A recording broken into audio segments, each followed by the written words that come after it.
The Parthenon has become iconic for its stunning appearance and remarkable design. The building's high Doric columns and elaborate sculptures make it a universal symbol of ancient Greek culture. The scale of the Parthenon is another reason for its notoriety. It is the biggest temple ever constructed in ancient Greece. Its stunning setting atop Athens' Acropolis, with views of the city and the Mediterranean, only adds to the monument's allure. Despite its age, almost 2,500 years, the Parthenon is still standing today. As a representation of fortitude and perseverance, it has achieved iconic status in Greece. Originally a temple to Athena Parthenos, also known as Athena the Virgin, academics deny the structure's religious purpose because no 5th century BCE altar has been found. Academics agree that the Parthenon was a treasury. Over several centuries, the building was a Byzantine church, a Catholic cathedral, and a mosque. The temple exploded in 1687 while storing Ottoman weaponry during a fight with the Venetians. After Greece's independence war, the Parthenon served as an army barracks until the late 19th century, when conservation efforts began, 1821–32. The Parthenon is the centerpiece of a 5th century BCE Acropolis building campaign. Built during the High Classical era, it is considered the peak of the Doric order, the simplest of the 3 classical Greek architectural orders. The temple's dimensions, structure, and sculptures have been appreciated and replicated since ancient times.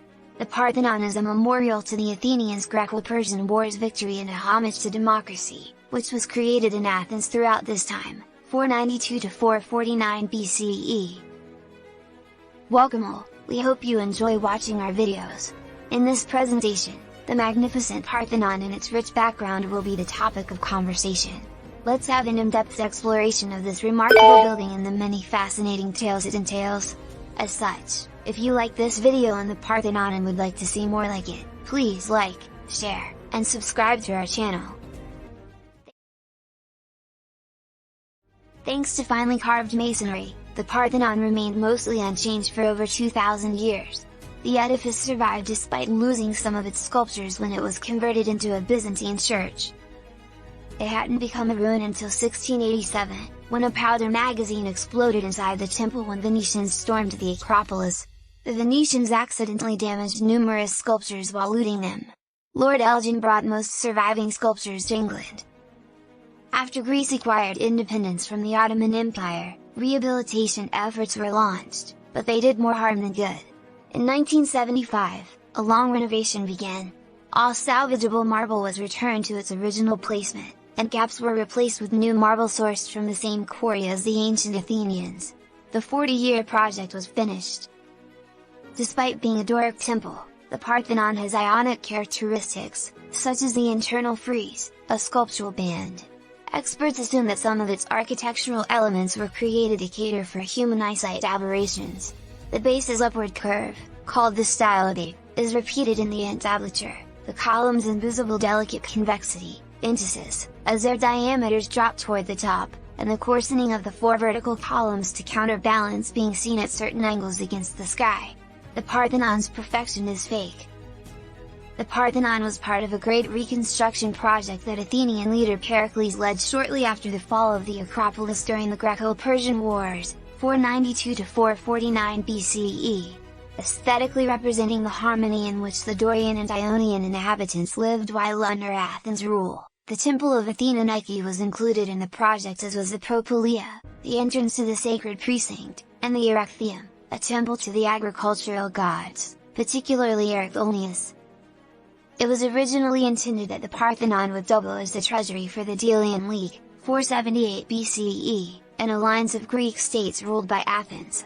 Some accounts state that Pericles utilized league surplus funds to acquire the new facilities, which would be a gross abuse of such assets. In 447 BC, under the direction of the sculptor Phidias and the architects Cycnus and Callicrates, construction on the Parthenon began. By the year 438, the structure was finished, and Phidias' enormous interior statue of Athena made of gold and ivory was dedicated.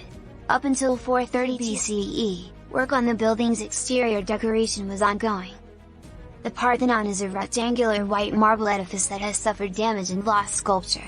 A frieze of contrasted triglyphs and metopes and a low triangular pediment with relief sculpture are situated at the east and west ends of the facade, which is sustained by fluted baseless columns with square capitals on a three-stepped base, now mostly removed. The colonnade encloses a rectangular room, the cella, within its walls. Its 8 eastern and western columns and 17 northern and southern ones make up the colonnade. Originally, the cella's 3 aisles were separated by 2 smaller Doric colonnades, which were walled up at the westernmost end, directly behind the massive cult statue. All light entered through the east doorway, unless it came through the roof or ceiling. Behind the cella is a smaller square chamber accessed from the west. The 6-column portico confronts the building's east and west ends. From the base's top step, the building measures 101, 34 feet broad and 228, 14 feet long. The Parthenon's architectural elements give it a sculptural, plastic look. Among them are an upward curvature along the base's ends and the repetition of it in the entablature, an imperceptible intricate convexity, indices, of the columns as their diameters decrease toward the upper edge, and a thickening of the 4 corner panels to counteract their appearance appearing thinner when viewed at certain angles against the sky. Today, the Parthenon is a UNESCO World Heritage Site and is visited by millions of people each year.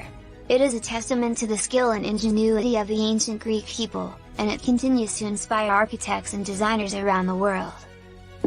I really hope that watching this video has helped you gain a deeper appreciation for the Parthenon and the interesting narrative behind it. Keep checking back for additional videos about the history and culture of the world. I am grateful for you stopping by.